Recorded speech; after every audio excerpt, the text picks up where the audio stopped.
mwasi abetisaka nga makasi ngai nazebi mwana o 8 mois. Après tant amoni nakomi osenye makina azolobela ba polisi obokende ubwake musika. Siko toke na ba polisi balini ba mwaka na kote ya fleuve esika wana eza pont moko elimi Kinshasa na Brazza. Siko mama moko abi papa o mwana mwasi abetami makasi bo abimi na ozokitisa eza nini o mwana mwasi azobe banana mama mwasi alexita molwa. Siko bourgmestre wana ndenge aza bourgmestre ya commune ya Kitambo. Avait été na okota na problème wana te comme ça to kebeneti na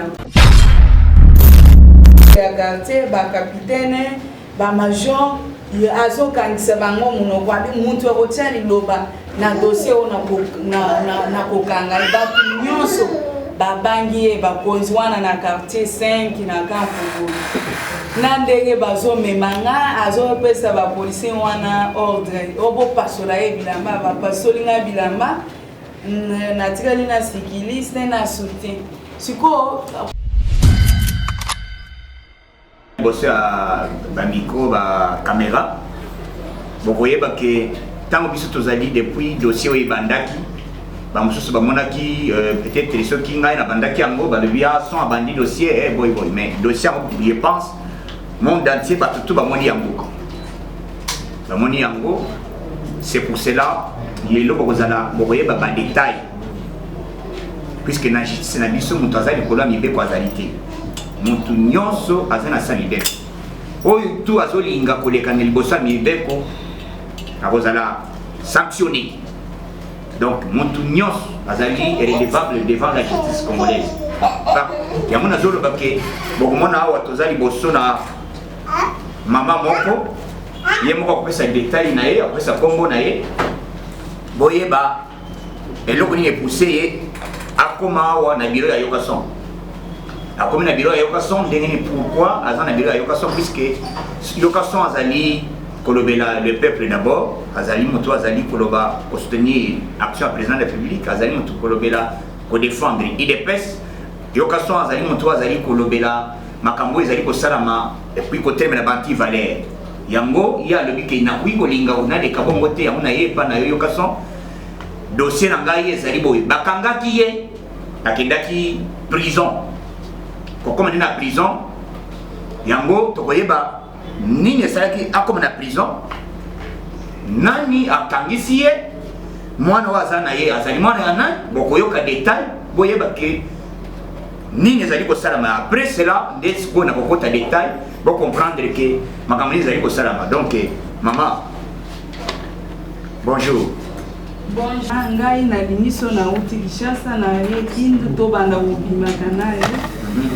Après abengeli nga docteur moko docteur atali état santé nanga apesi résultat akomi kaso auti Kinshasa ke na kindu azolingana siko kolinga wana tobandaki bolingo wana tobandaki lelo te tobandaki depuis le 10 janvier 2014 kama na yeko zoazemi ya mwana kwa zemi komi 7 mois aeko beki sana na Kinshasa okoma wana Kinshasa apandisina na résidence na ye na Gombe kote ya Institut Française siko ya azaki na habitude ya utimba na mtu aeko zwangaka siko na mwana lisuka garçon wana ye o papa azoluka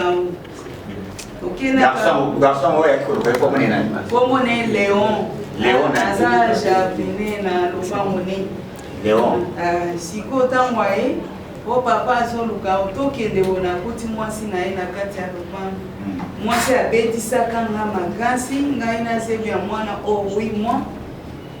Après tango amoni nakomi osenye makina azolobela ba policier obokende ubwake musika siko toke na ba policier balini ba mwaka na kote ya fleuve esika wana eza pont moko elimi Kinshasa na Brazza.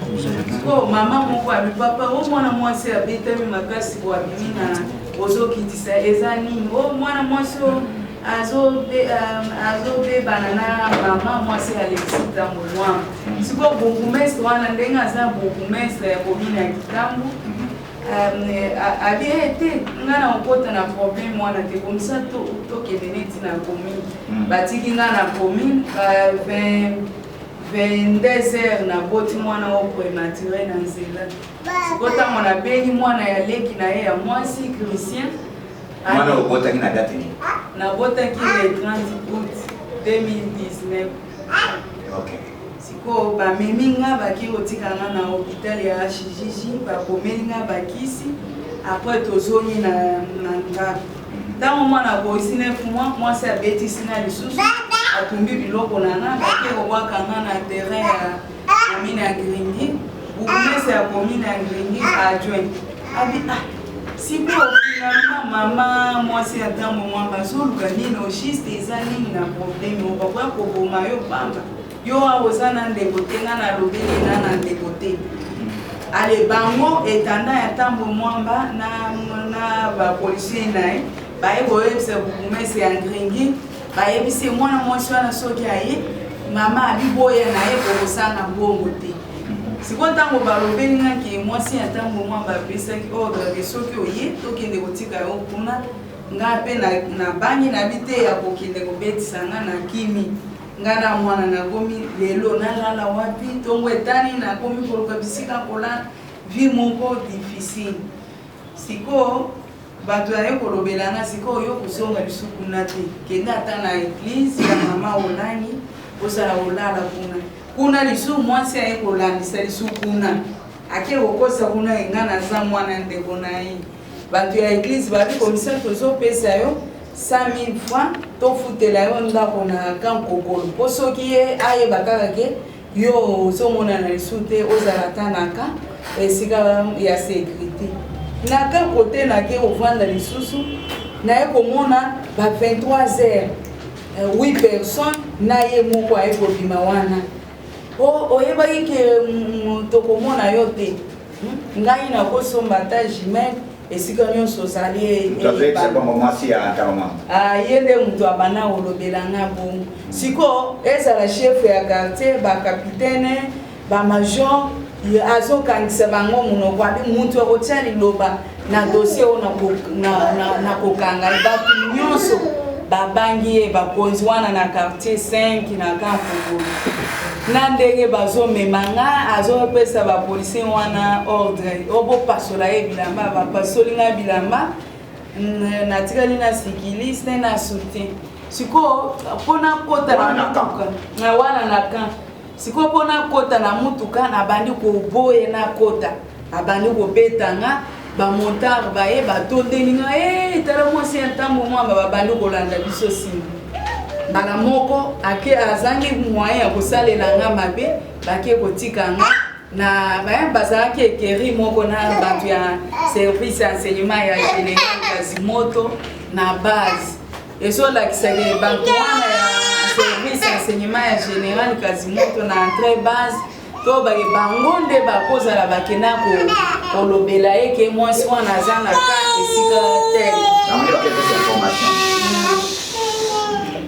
siko ake kotikanga na prison kuna kote ya tikinga nasaki ordre genga na vanda na pavillon 9 so moto aye kolukanga na moto wana mona na te siko avant tokoma na prison ezalaki mama moko apibliaki image wana ndenge nazalaki na sikiliste na soutien ye lisusu azwi mama wana akotisi mama wana mpe na prison komone ami akotisi ye na prison abotoli ye na telefone mpona nini ozwi biso image sikoyo bato na prison kuna babi awa na prison ilfo moto asala ata 2 soki osambi batali dossier na yo ndenge ozosambelanga après bakateli oki okosala inane usoti 2 ans mais yo tomoni mukanda te yake osambi usoti tozoyoka finalement dossier ezomonana te komisa tokobomba yo awa te nde babimisinga sikoyo na ba 10 heures na bimi libanda 10 heures ya lobi 10 heures ya lobi na bimi libanda sikoyo nde natali poema vi na ngai eza na danger bato bamiso eza bato ya chef ya prison bato ya prison nde babimisinga ok Oyebi na kindu alukela kinganda kuna tribune na tolo ba 3 mètres na tribune to ba na place de la femme ande sika alukela kinganda contre mairie na tribune alukela kinganda kote na lopango ya Selefa. OK. Na est-ce que oyebi dossier oyebi Jean-Pierre Jean-Pi Nduya Jean-Pi aza mutu moko azali kolinganga. Jean-Pi alobelinga ke kolinga ete papa wana aza mutu aza ba makambo ebele linganga nde sikoye pe ayoki problème wana akangisi Jean-Pi wana na prison ndenga alobaki ke kolinga ete. Donc les Jean-Pi wana sala na ba ko le fois Jean-Pi oyebi le sens ngambo Jean-Pi te. Bakolo Jean-Pi wana bavanda na commune ya Kasese na Kindu mais nazo ibate so. Betana d'abord explication sur na Kiswahili bon na kota siko détail. Pesa explication précise na Kiswahili. En tout cas niko shangana sana vile bandu kwangu banaanza kwenda ngambo ya bibi yake na Tambwe Mwamba bananiona mimi mtu mubaya. Atuka ni hai kabisa juu ya bandu kwetu ya Kindu. Mie Tambwe Mwamba haiko minjo wa kwanza njo anza kunipenda. Alianza kupendana mwanamke mmoja jina yake Fatu. Njo jamaa ya ule mwanamke bakamkibisha. Sasa alinitiaka mimi nani daktari anasema umwangalia kwanza infection au umwangalia tena test ya damu. Kisha kumalizana na daktari njo akaanza kunipendaka akatoe Kishasa nenda Kindu anaanza kunipenda. Sasa nilikuwa na mimba ya mtoto 7 mois njo akanitishaka huku. Nilianza kuisha tu ku parcelle ya muloko wake mwanamke na mai Emiliano. Sasa mimi nafika 8 mois njo sasa tuna bibi anatuma mtu mmoja anasema wewe ndo kamlongofia papa njo kwa kweli. Kufika tu hivi ale. Wote tu bibi yake mlupango na maseur mmoja Katolika. Akaletaka ordre kwa polisi njo basa kunipika. Akanipika pale. Ti sa alionaka mimi naanza kusenye damu. Akaletaka ordre mwende mkamtupe mbali na huko. Cho sasa kwenda kwenye kwa kunitupa kote ya fleuve nani pomo eko pale kunitosha kungalima ni kwa bukumeso wa kitambo. Sasa hii ni maneno gani hivi mwanamke anapikiwa mbaya hivi huyu mwanamke kwa kolokana na bibi wa Tambwe Mwamba njoo mama anasema tukua kumwacha huko njoo hapa ana jamaa. Cho sasa ule mama anasema tuwe kwa msa twende kukomini. Tunafika kukomini pale anasema wewe uikale angalia maneno yako au kesho tulizane kwanza. Sasa tunafika vendeze ndio mimi nazala mtoto mmoja mprematire. Chance mimi nakuwa kuita mtoto wa mloko wake kwenye nilianza kuisha bana kwa kunibeba sasa wanaenda kuniacha kwa shijiji. Sasa banaandika madawa yote kunani ya kunyushia tu njoo tunakutia tena kunyumba. Deuxième tour mtoto shakwa 9 mois bibi akanipikaka tena mara pili. Ale, troisième tour nikamkimbia tena kukanisa ya Hollande anafuata tena kule. Bakanikimbisha tena muka, anafuata tena kule anaenda kuniacha ku prison 14 jours ndio nilishaka ku prison. Sasa ku prison wanasema vile wewe hauna mbawa ya kusema au banakukatia miaka au miezi. Tutezo kuchunga hapa ndio bananyacha. Sasa nilishikia tena papa Molière kwa semaine Tambwe Mwamba anasema mimi kubibi wa polisi wake ni bomu na ule fédéral député moko provincial bana toka kumunome nani député wa PPRD ya Kindu. Sasa ule député Bushir Makolo kwa fwa nani emission na Molière anasema mimi kubibi wa polisi wa Tambwe Mwamba nilikuaka Kishasa kufuate bwanangu ni bongo. Nilikuwa ni ku problème na soda. Nataka kwenda kumstaki kwa auditora. Koma soda mwenye aonekane. Il faut onekane na bale batoto ule député anasema niliachaka batoto Kindu il faut na bobo onekane. hata nikate wale watoto Kindu maneno yenyewe tu kwa sema haiko ya watoto ba tu kwa sema maneno ya huyu mtoto mwenyewe nilizalaka huyu Kinshasa. Njoni kwa ombe tu batu benye beko na bonne volonté munisaidie kwa kui dossier ou baba mwenye tu kwa ite Alexis Tambwe Mwamba mkuu wa chama ya Sena afama droit ya mtoto afama droit ya mtoto akakane tu mtoto ana wake tupite test ya ADN. Okay. Okay. Moi c'est azoeba kaka bisika tu. L'État congolais asala nini? Nazo senga justice eza na mboka bameka kolandela nga problème oyo mama Christelle Fwanga aza chargé ya droit de l'homme atalela nga problème oyo Assemblée nationale nazo bosa na PD baba mama obalobelaka basi na chef de l'État justice eza na mboka ngai mwasi atambo mwamba zolo bangaki yo za lokola fourmi oyebi combien mobali na nga limusa un jour unakotia mbongo na nga danger okotika la komona na lisute ba olimusa yo sikwa biloko ya bongo ekomi kobangisa nga awa ndenge na bimi prison soki soki ayebi ke na bimi na yebi nini ya kosalela nga te de omoni naza na kobomba naza na insécurité te bisika ya kolala eza te kolia na nga pasi toloba muntu abengisaki nga na Kinshasa akomi kowangana mpona mwasi na ye alobeli eke soki ondimi mwasi wana na mwana nga mpe na kosala no divorce muntu abengisaki awa ezali ntamwamba ye nde abengisaki nga bon okopesa nimero nsima okopesa nimero ya telefone oyo ezali permanent avant na clôturer nazokota sikoyo ozoyoka dossier wana peut-être ni de près de loin ozoyoka dossier ndenge ezali moto abengisi mama oyo awa na kati ya Kinshasa balingana na Kindu depuis 2014 le 10 janvier depuis 2014 bazalaki déjà alobi te lokola nayebi koza na zemi sala tu oya na Kinshasa aye na Kinshasa akomi ntango mwasi ya oyo atamwamba yoki kete madamu aza na zemi yango azoluka par tous les moyens à éliminer mais tozosenga na justice puisque cour de cassation ozoyo comprendre bato ntango bino bozwa dossier atamwamba tozozwa bozwa dossier atamwamba bozobomba yango maintenant dossier ya boye institution de la République ya Sénat ezali institution de la République est-ce que cause le dossier boye yango nazo na bino bakoleka je vous dis bato FCC bozina ba pasteur soki ba deni nani soki sombolo nani soki ba deni nani oya komi pasteur moko boya komi koloba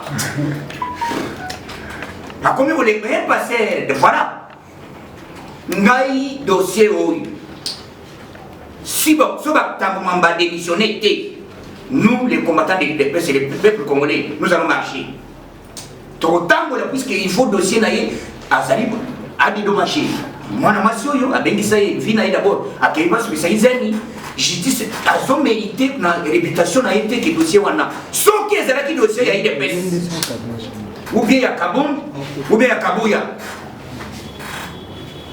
elingaki asalama ndenge nini bolingi bolata yango Kabunde absolu Kabuya mais oyo ezali dossier grave Tambwe Mwamba président ya Sénat c'est la haute trahison bino boyebi kolokola na bifi ya Fachiti na ndenga zoli ya kwangu na ndenga ya Chakamadesu nyonso boyebi koloba dossier oyo na zela bakoyoka sono donc toza na bino mama kobanga te yango na kopesa nimero diaspora nyonso combattant nyonso oyo akolinga kocontribue madame oyo po aza bien protégé nimero na yo na kopesa yango nimero bakopesa yango oyo to akolinga apesa quelque chose bobande kotungisanga yoka so la dossier batiki ye maintenant nazozwa dossier na lobi tokotika te puisque tango mamba balinga betam kuna ba na FCC bazaka basanga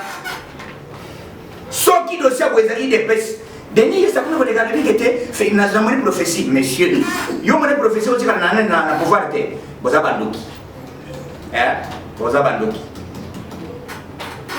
tambe mwamba na sengi na kudaba na nini ba magistrat na sengi na présence d'abord président ou les dossiers à justice cour de cassation le quoi la mwamba d'abord à gérer il faut pas yoga Janine m'a dit dossier au début les parlementaires étaient en train de gérer les parlementaires debout hein bon le but des parlementaires debout parce que finanga mais les lots dossiers yango yo mana masa ba soki au lobby pièce contre pièce mana wala za ma cité na zana libandité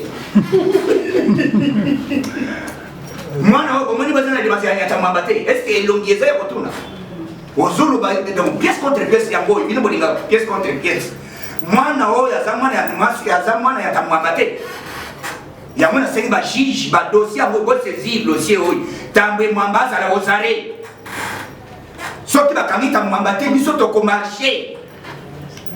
Nous allons marcher. Donc, on peut savoir de ton tambola. Dossier à ta maman, ça poursuivi. Dossier, nous sommes dans les épaisses. Kabunda qui est à Tsombi, na Kingaba. A combien de temps on a mon folle? Papa. Tout nous sommes information sur l'IMAC. Information sur l'IMAC. Il est passé pour la milice. Justice. To sengi maintenant justice a saisi le dossier, procureur de la République a saisi le dossier. Tambe Mwamba azala ozari Tambe Mwamba a démissionné azo mérité na honneur na été pour salir le dossier pour bazo mwana maso en charge l'état congolais azo en charge Moutouzou Kangisa au aux émissiers et puis ils ont monsieur Jean-Pierre famille Jean-Pierre Balukaye Jean-Pierre na Kindu balimisaye lokole ya limisa kabata donc toujours risquer mana masa ba risquer biso toujours ka tumoni dossier on ezaki liboso na lebité to landana na mais dossier oyo toujours senga l'état congolais akota yango alimedia Tambwe Mwamba azo mérité place na tête yemo sana na ezani azo linga préparer coup d'état avec ma président de la République mais dossier yango pièce contre pièce nani amoni bazote nani amoni mana libazote azali ya masi azali mobalité pièce contre pièce soko tali ezali ka mokotona te pièce contre pièce hein pièce contre pièce donc bisoto sengi c'est ça les moments où nous devons nous débarrasser na système ya bateau bisoto zali na règlement contre tel tamam mais dossier pour zo charge na yo soko ko zo charge na yo ozi en considérer ozi en charge mais problème biso zali te mais tant en danger bazo menacer il faut zoyer au PCA, hein? Moi, c'est un oiseau menacé. Mais non, mais Tambo Mwamba, moi, c'est sauf que moi, ça se sent Tambo Mwamba, ce n'est pas lui.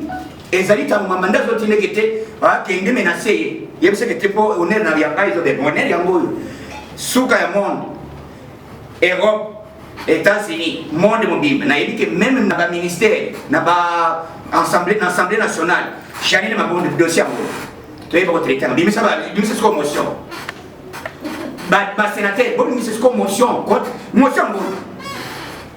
Bon, c'est motion, pour ça, pour voter, motion sénatoriale contre Tamba. À ça destituer. Bon, c'est ça, yango. Tala, tu vois qu'il y a un bino, tu as un bino, team, ou les soya, c'est là. Puisque au moins le comportement de bino, vous savez, bino, vous avez un bino, vous avez un batu. Bino konyoko le bana basi ya batu bino ko so muntu via muntu donc droit de l'homme pour respecter ya ngoti c'est pour cela ngai yokaso na lobi dossier oyo les lots nengo to droit ya ngobo nengo na zui les lots et ko suka les lots na lobi te ce qui est responsabilité c'est to ça marche pour que tant mamba ça destituer na dossier oyo na niveau na ye akoyi ko ça le dossier politique au bengisi mutu au sondolier akaya boti basole balinga babete masasi balinga ko pesi ordre babo maye donc moi na masi ati apesi basole le babo maye voilà aza criminel tant que monsieur les paroles de pesi basole na butu kende na ye babo maye cela veut dire quoi crime contre l'humanité. D'abord, il y a un criminel. Au moment où c'est toi. Le chef de l'État a dit sa guerre. C'est toi qui as et ça y est. Les réseaux sociaux, le président, guerre en temps de bandit, il y a pouvoir. Guerre et bandit, c'est tout ça. Mais le président de la République a mis ça le que comme gouvernement de bon fonctionnement et commandant suprême, il y a ça prêt aussi sa guerre na est. Alors s'il faut donner ma vie, il faut profiter. Bon, il y a une tentation de ça là. Fâché à vous faire la village.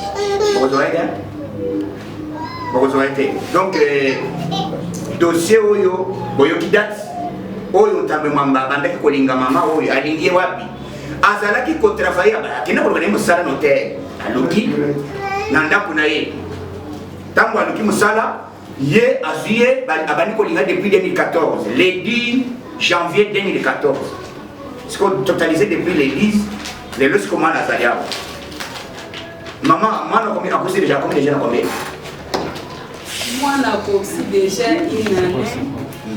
Moi si atambo mwanga solo banga ke mwana mwasi wana azana problème ya mutu ngana azana problème ya mutu te soki ye moko nde azana problème ya mutu ngana ebite koma ye azolo ba mwana za mwana ya tambo mwanga te kasi akobima na akobima partir ya ma campagne na lopango ne kuna ayetina ka kokolo ba position soba ezala ba colonel ba major ye akangisi bango muno ketala bota le longo ngana za mwasi ya président ya Sénat muto akota na problème monte bato ebele lekeli bango muto autima campagne ti esika na Zaria akota na kati ya ndako aye konyokola wana mama mwasi wana yebi kwa ye komo na ye Jeanne na komo na ye Jeanne Jeanne Kasseriki. Maman Jeanne, yo motoze qui bidé ba. Mo makaba. Justice ba saisir le dossier, ba kanata mo ba kanana madame nayi. Ba za ba vrai criminel. Puisque tant que kana monto déjà ezala crime contre humanité zo kana monto kitena ko mayo. Oso bomile amoto. Donc justice a saisi le dossier. Na sengi combattant nyonso congolais nyonso isika bozali numéro zo pesa ya mama oyo. Poto zoyer donc batiki est ni ngai mo na pesa numéro na ngai ndenge azabo batiki ba batiki ba pesi robo izali ya boloko ndenge azabo robo izali boloko mama pesa numéro c'est là na pesa ngai babengi yo bengi. Ok, merci beaucoup. Puisque yo ba wewe ko lukayo numéro na yo ba yo sala mabe. Bon, je donne mon numéro ngai na banga ngani. Biso neto bangisa. Ok, na ngani ba numéro na ngai nazo pesa o izoleka o ba koleka plus 243 89 68 073. Au commis plus 243 89 68 073. Donc numéro 1 au bengi yokason sur WhatsApp vous envoyez donc au bengi numéro 1 des direction à yokason vous envoyez directement tu peux ça orientation maman wana zali place ni donc tu peux ça masolo donc na lobby boyi le code dossier ya ta memamba coalition étalioité oyo ezali dossier personnel ezali dossier te ba pekisa wote coalition dossier soki zalaki bino tango ngala ka bono bo décision ke botuna kawa bo kende yo kama ko consulter oui ezali dossier maman ba to zali vie na en danger on ne pouvait pas kotika montumasi abatu pas en danger azali être humain azali mwana abatu donc pour ça les kotika ibo ya commis déjà en danger pour bozo kana ko maye. C'est pourquoi biso ba lobeli il y a les peuples d'abord tozali wana na website bino ke donc dossier oui ekotika la kosala ma donc tozana moti na moti to ko mona solution mama ko banga te donc chombe bolela zala l'aise to ko à disposition soki to melima e ko melama soki to zuiji to ko zuiji donc tozana wana en attendant to continuer na idiki nanda puisque soka zinda ku lelo ala la wapi ala la kiawa pona nini puisque bauti ko bimisela makala azana isika kolala te boka na biso tozala na bolingo puisque bino ko le peut-être bazué molo ba boy mama tango akendaki na kende biso tozala bate aw te tozala mama dikola wani aw tozolo ba dossier ezali d'abord congolais